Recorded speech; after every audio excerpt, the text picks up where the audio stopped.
Hey guys, Erin here, and I'm so excited to be starting up the new Inkscapades ink journey with my art. And what better way to kick it off than with the Diamine 2021 Inkvent Calendar? There's something so magical about opening up a little secret door or window and finding a treasure on the other side. So I'm really looking forward to taking this journey with you, and I hope you'll tune in every day to see what new colors and artistic adventures we'll get up to. So without further ado, let's start up with day one.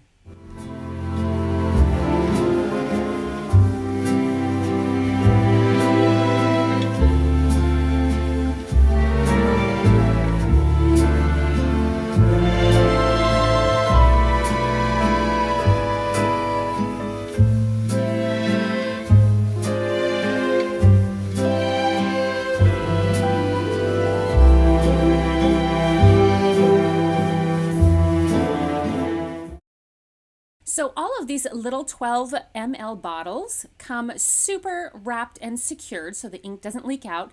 I'll probably just show you what a pain it is to open this one, and then the rest of them moving forward I'll just cut out.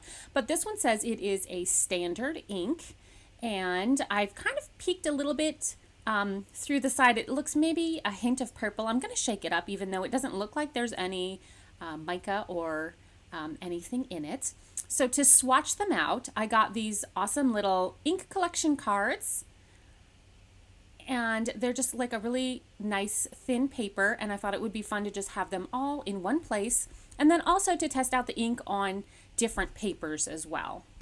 I wasn't sure if the ink was going to leak through since I'd never used these papers, so I just grabbed a scrap piece of paper just to put on the back side. So this will be a neat test to see if this ink actually bleeds through to the other side of the paper. So I have a tiny little paintbrush here, and I thought it would just be fun to paint in. And look at this luscious purple color. It's kind of like a beautiful, really ripe grape. And I'm just going to put a little bit on the top here and play, and then we'll just add a little bit more there. Sometimes I can't help myself. I just want to like paint and paint, but you can see the purple water afterwards. So it definitely has those purple undertones. I'm going to take one of my favorite little dip pens here. This is a Moon Man, and I'm going to go ahead and swatch out the ink with the dip pen. It seems to flow beautifully off of the dip pen, which is really nice. And I'm loving the color. It almost looks like a black color when you first put it down, and then as you'll see when it dries, it does have a little bit of a golden sheen, which is delicious. I always love a shimmer and a sheen. It's funny because I'm not used to writing on camera, so the whole time I kept thinking, oh my gosh, I'm going to spell it wrong or, make a big mistake. But you know what? This whole journey is going to be about exploration, so if mistakes come up, you know what? Hey, it's all good. Just playtime, and I'm enjoying getting to hang out with you while we play. I'm just going to go ahead and write day one at the top of this card, just so I remember that it was the first day in the series. And then I also grabbed a couple extra different companies' papers to test out and see how they swatch as well. So this is the Nemesine, I don't know, that's a good word. So we'll just say that. And I've got my paintbrush here, and I'm just going to go ahead and take a lovely dollop of ink and pull it out, and it's beautiful. It just glides right across the paper. I've never used this paper before, so I'm actually liking it a lot. And now I have a Rhodia dot book here. Again, first time ever using Rhodia. You know when you start a series and you're like, oh, I have to have all of the things so I can try them out and see which I like best. Usually I'm just a Tomoe River girl. Now this one seemed to dry out really fast. It was almost like the ink sucked in the paper, and it didn't drag as beautifully, but we'll see how it dries. And then lastly, I've got my Hobonichi here, and this is a really old one. I know I showed you the first one in the beginning, and that's for this year, but then I decided that I have all of these unused pages in this old Hobonichi that I actually used for the 100-day project, and I love doing art in. So I was just going to put some fun washi tape down and block off 25 days, and we're just going to put all of the inks in one place, so that way then at the end we have like this beautiful spread of all of the ink collections in one place. So I thought that would be fun. So I have my paintbrush here again, and I'm going to attempt to try and keep the ink inside the little box, but we'll just pull that There we go. And I heavily added the ink, I will say. So we'll see how that plays out once it's all dry.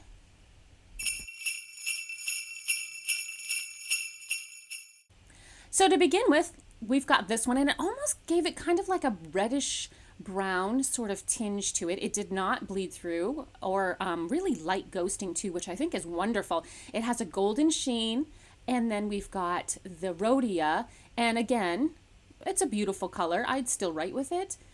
It kind of ghosted a little bit, but again, I put these swatches on pretty heavy, and I doubt that if you're writing with your fountain pen that you'll be using it that heavy. And then finally our Tomoa River, and oh, that sheen, do you see that? Oh my gosh. And of course, huge amount of ghosting and a little bit of bleed through on the back. But again, I really lathered that ink onto that box. So I wanted to also show you, I did this off screen, but oh, look at that sheen. Oh, it's so beautiful.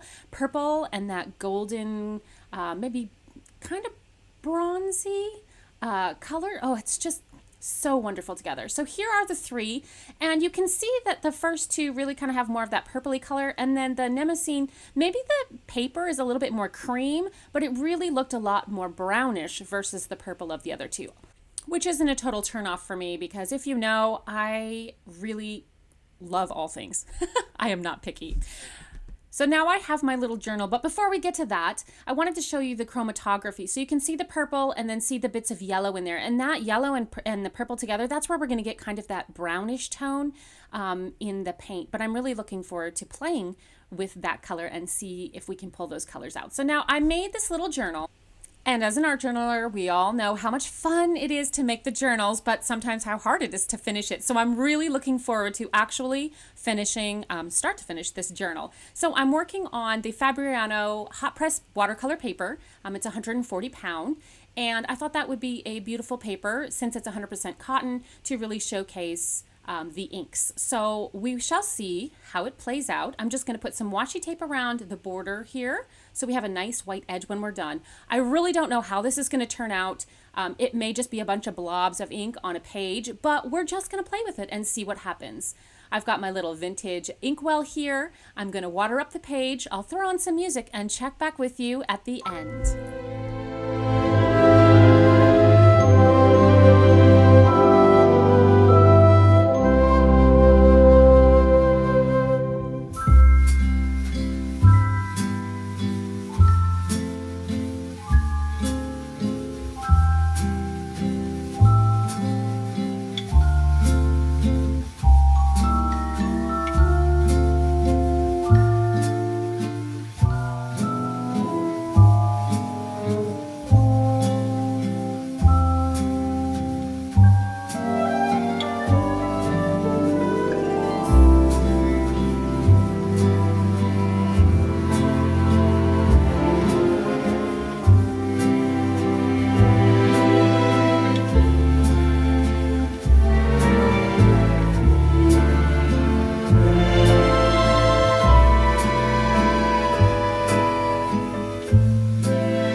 So I thought I would bring in a little bit of white ink and splatter it around, maybe like it's snowing, or yeah, probably snow. It sort of looked like a gloomy day with the cloudy sky, and maybe it's at dusk, but you can really see the gold sheening around the outside of the tree. Now, landscapes are not my thing, but I was really enjoying just kind of playing with trees and looking forward to seeing, this could be an entire journal of landscapes, but that'd be something different from portraits. But I really liked how this turned out, and I'm looking forward to the rest of the days. So I hope that you'll stick with me. Don't forget to give this video a thumbs up. Subscribe if you haven't already, and hit that bell so that way you'll be notified every day for the rest of these 25 days of when the new video launches. Thank you so much again for tuning in, and until next time, happy creating.